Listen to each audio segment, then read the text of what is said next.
Okay, we have already talked about the field from a point charge, that formula being known as Coulomb's law, um, and we have also talked about the formula from a pair of point charges, which were equal in magnitude. And you ought to recall both of these formulas, um, and you ought to struggle to write them down. Um, that they do need to become part of your second nature. And now we are going to go on to talk about another. Instead of multiple charges, we are going to look at this continuous distribution of charge around a ring. Charge Q distributed evenly around that ring, and I would like to know the field at this distance z off the plane of the ring, on the axis of the ring. So it's a very unique situation, but it is valuable, and we want to do it. And the idea always will be to break the continuous distribution into little point-like infinitesimals of charge,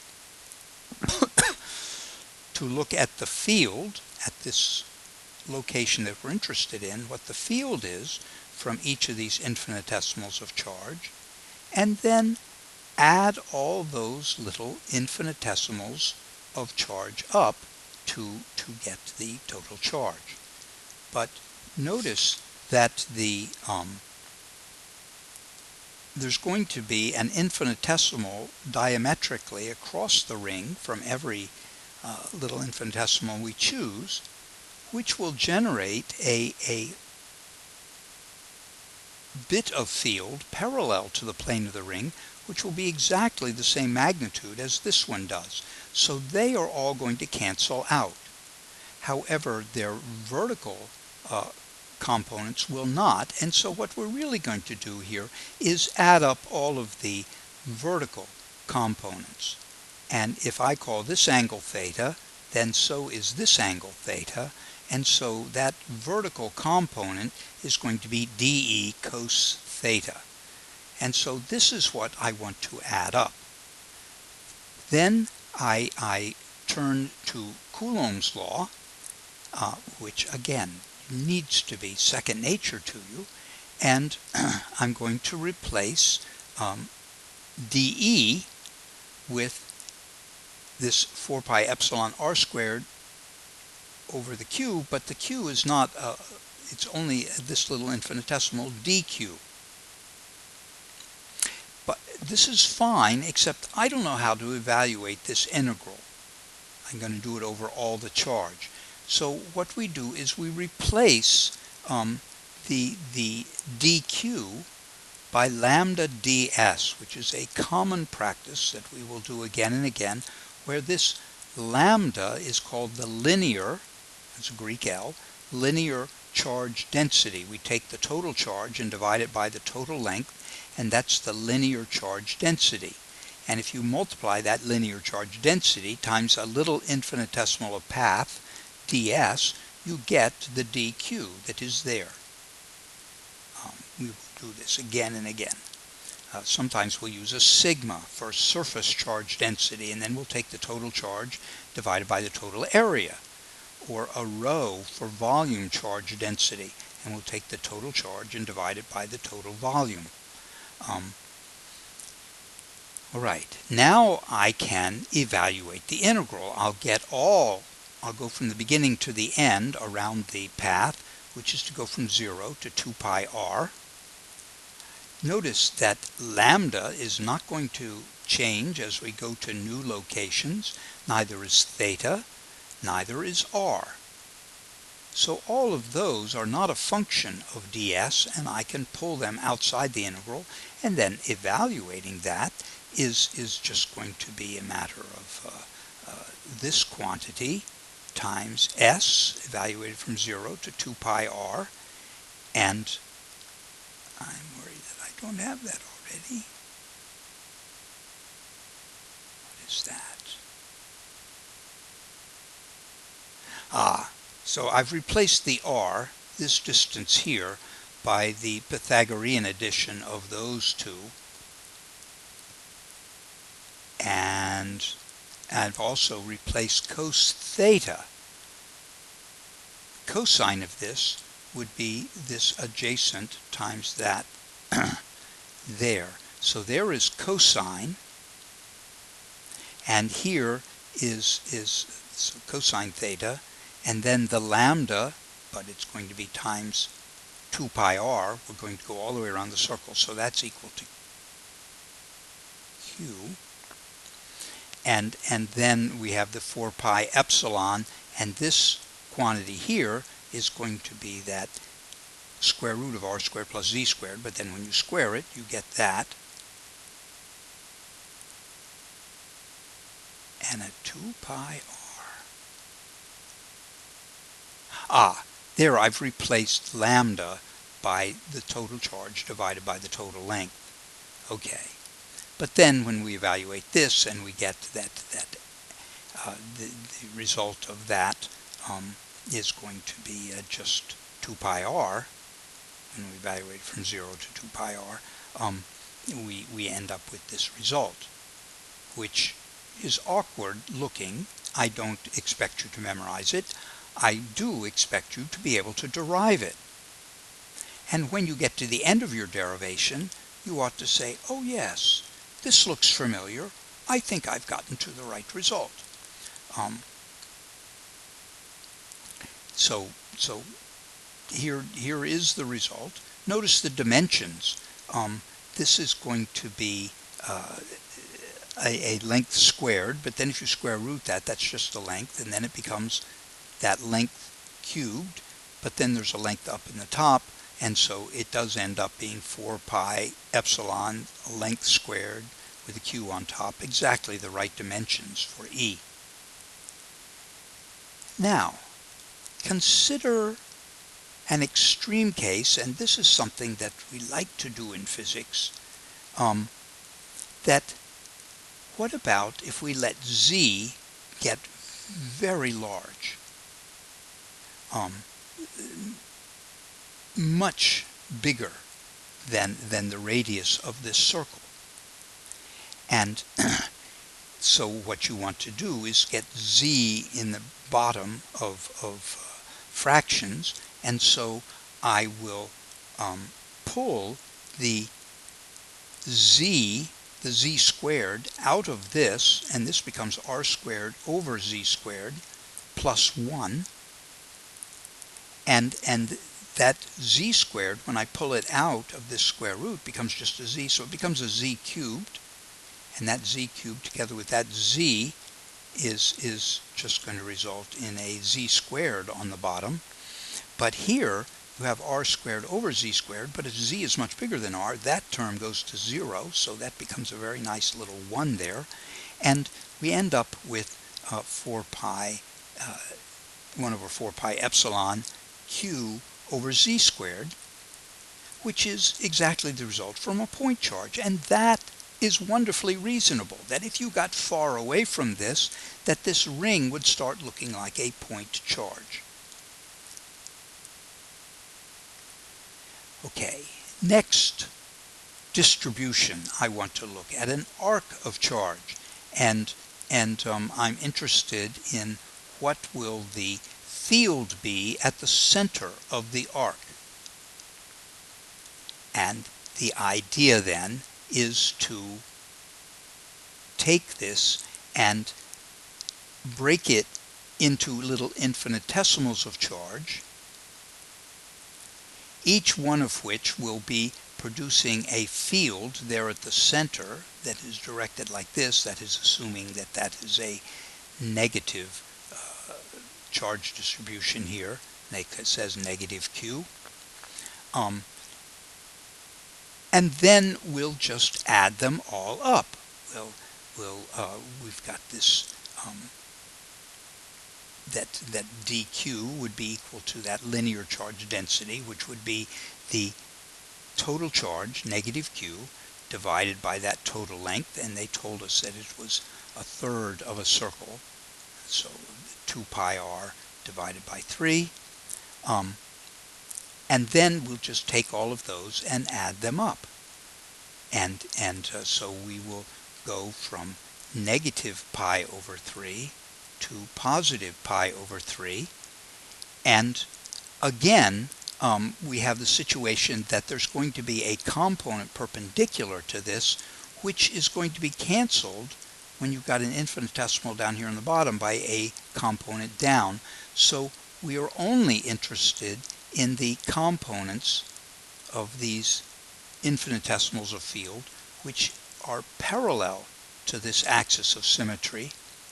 And so I want to take this Coulomb's law,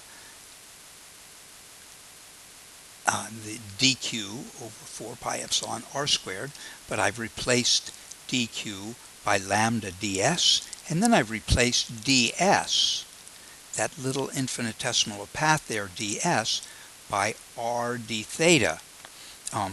So again, so that I have limits and I can evaluate the integral. And I would like at this point for you to finish this out. Make that a little bit bigger. I would like for you to evaluate that integral and get a result, and you'll put it on your worksheet, just for the practice of evaluating the integral. But this process of thinking about breaking in little infinitesimals of charge and then adding them all up, adding up the fields from each of those little infinitesimals of charge, and then manipulating it until you're integrating with respect to something whose limits you can evaluate so that you can get a result. Here's a checkpoint. I think you will find it most straightforward, and I hope you enjoy doing it.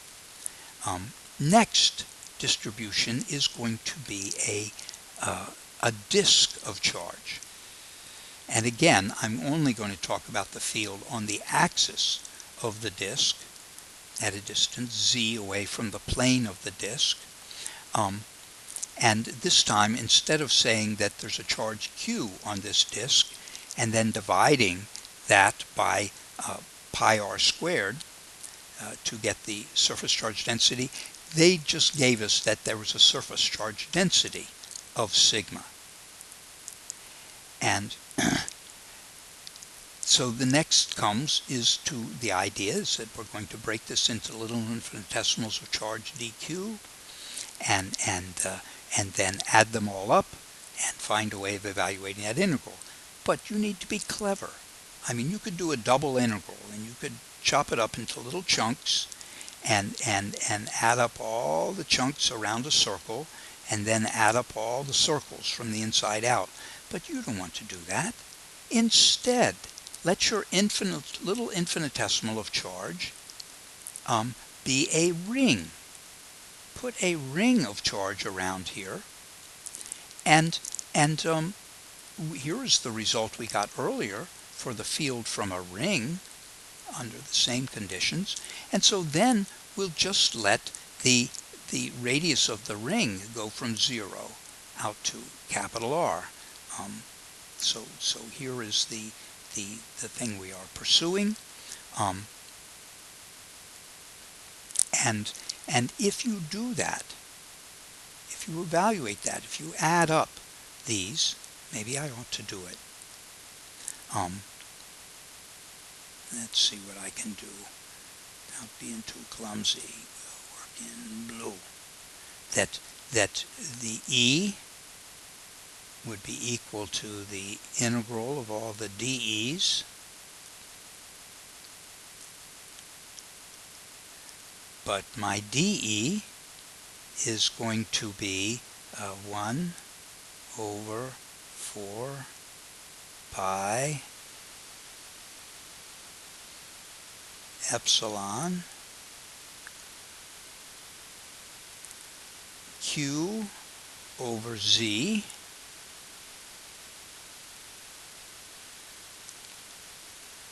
and I'm going to call this little r squared plus z squared to the 3/2. And that's going to be a dq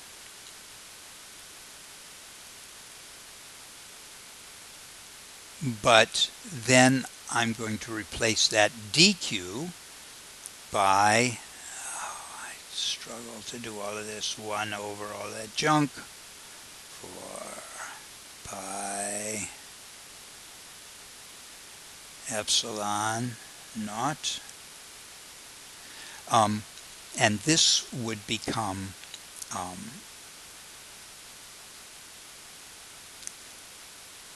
sigma times, this q would be sigma times the area, and the area would be 2 pi r dr. That is, I put a ring on here, and the distance around the ring is 2 pi r, but then if I multiply that by the thickness of the ring, which is my dr, then I get the charge, sigma times that area, and then there's a z all over that junk.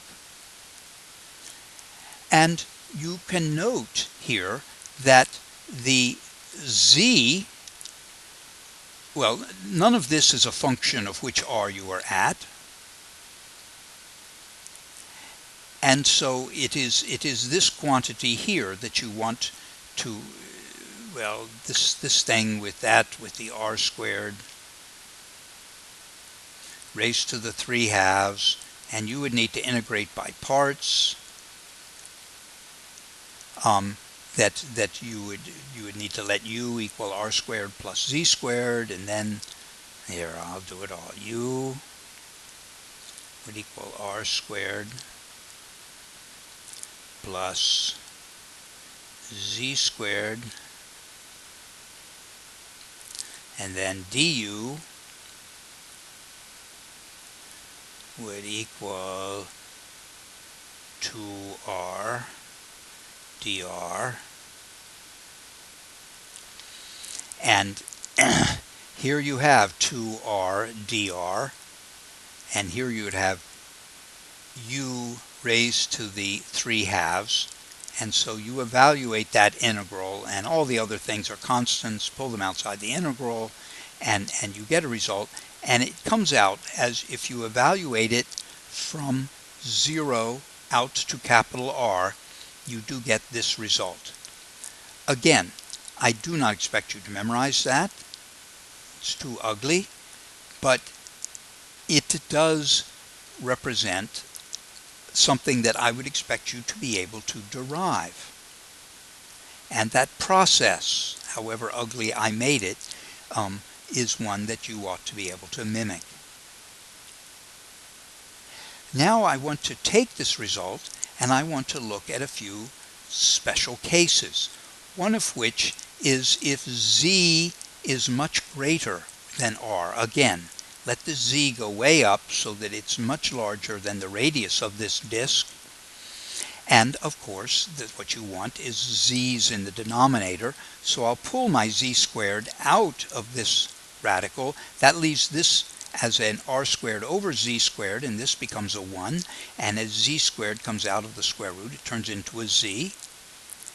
And then what you have is this z over z, and under here that's a 0. So it becomes 1 minus 1, that the result is that at very large distance, e goes to 0, which doesn't seem particularly profound, but it's nice that it works out that way. Of greater interest, of extreme greater interest, is if r is much bigger than z. That is, you bring z down here close to the disk, so that z is small compared to r, very small compared to r.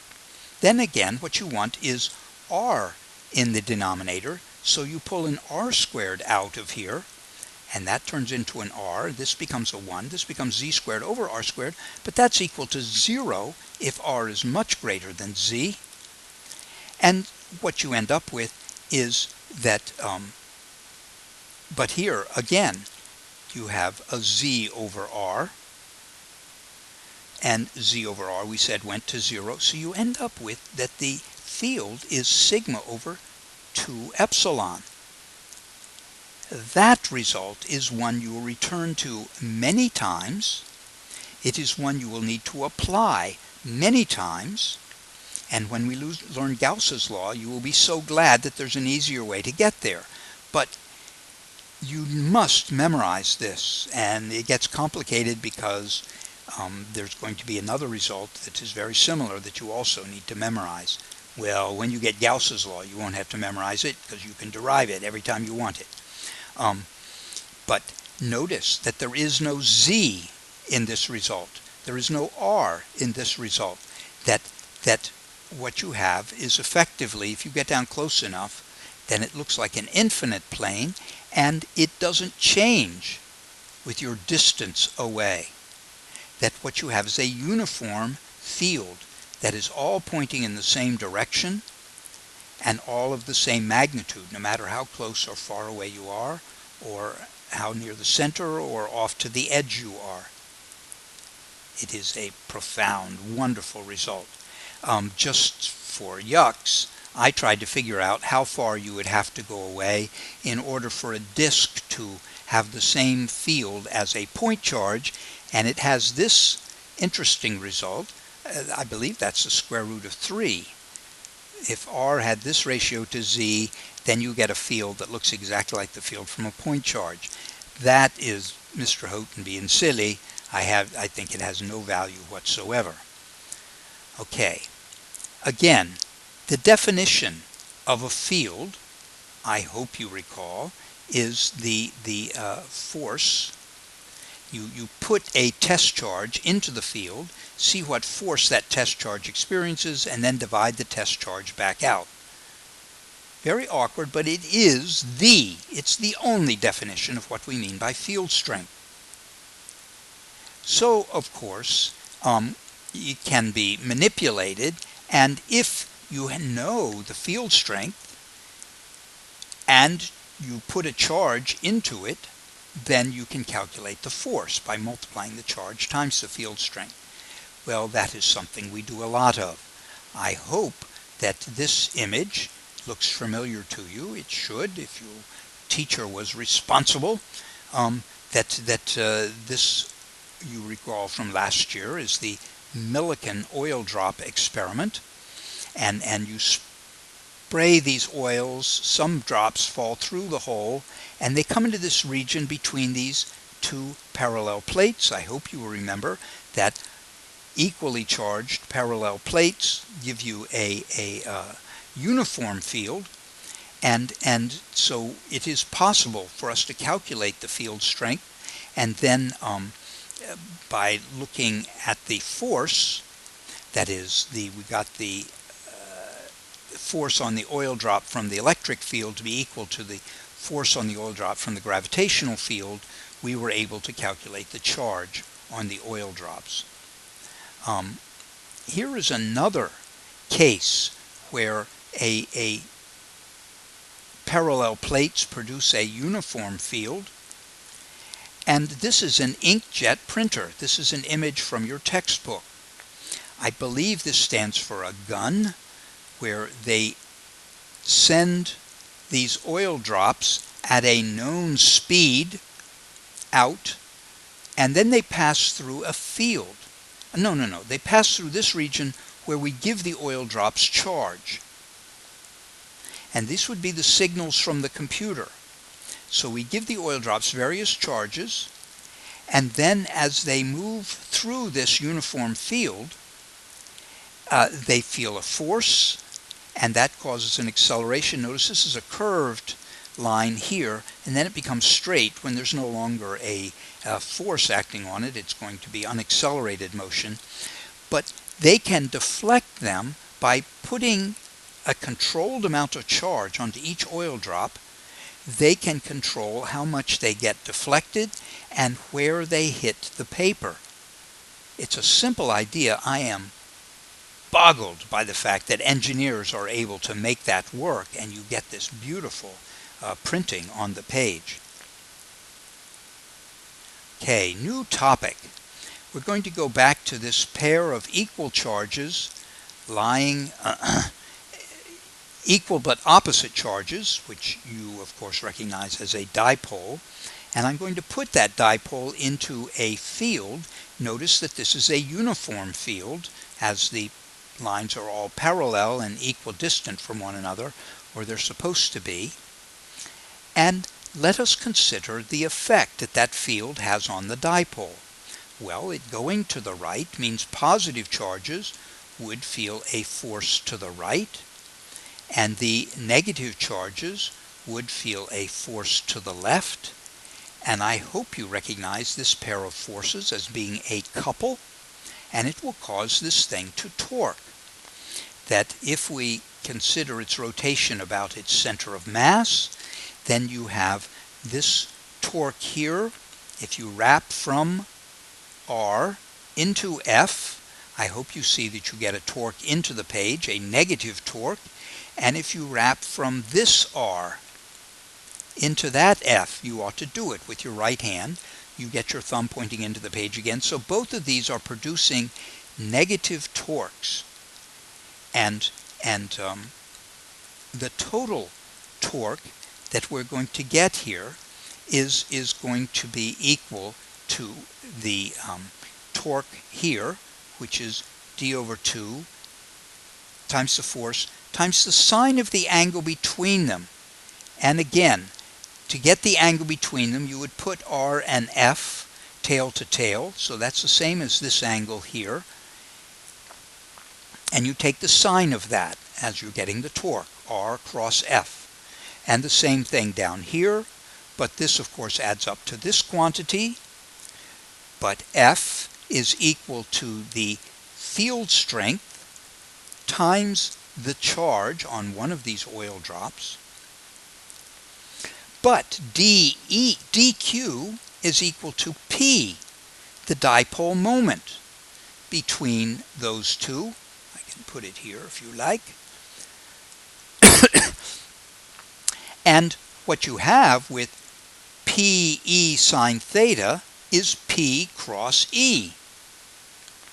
That the torque on a dipole in a uniform field is equal to the dipole moment crossed with the field strength. And remember that the order is vital. You have to start with P and cross it into E. Now, so there's a nice clean result for the torque of a dipole in an electric field. I also want to consider the potential energy, and let's get rid of some of this stuff here, and we can put it back if we need it.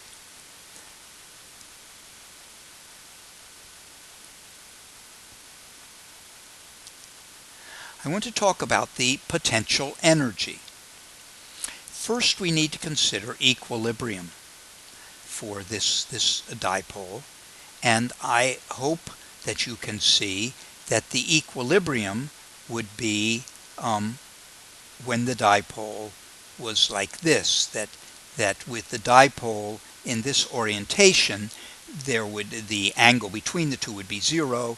You would have no torque, so no angular acceleration, which are the conditions for equilibrium.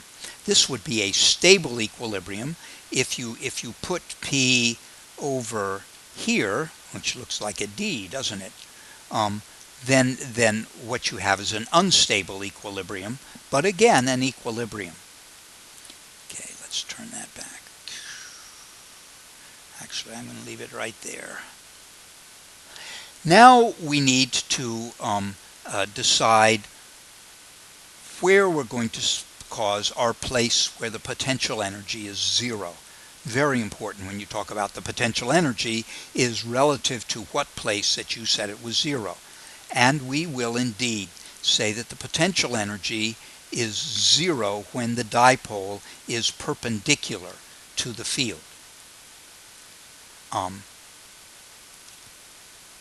And then to find the potential at some other, this would be U final, but that would be equal to U, this would be delta U, turning it away from this place, which would be U final minus U initial, which would be the change in U, but the change in U is equal to negative W.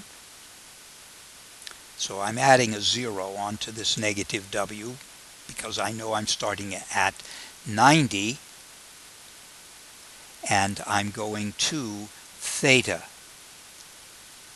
that place where I'm going to talk about what the potential energy is. And I would look at the work that I did, that is the force acting through a distance, or in this case, the torque acting through an angular displacement. And when I do that, I can replace the torque by P cross E, and come on now.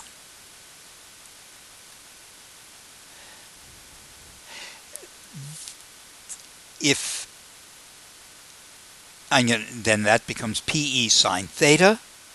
Notice P and E are not a function of theta, but this of course is. That's equal to negative cos theta evaluated from 90 to theta, which is going to be equal to evaluated at theta minus evaluated at 90. And you get this result, that it's equal to negative PE cos theta, which is the same thing as P dot E. Very, very clean. That the torque on a dipole in a field is equal to P cross E, and the potential energy of a dipole in the field is equal to negative the dot product of P and E. Very clean. Here again we have a checkpoint, and I hope that you will succeed at doing it. Thank you.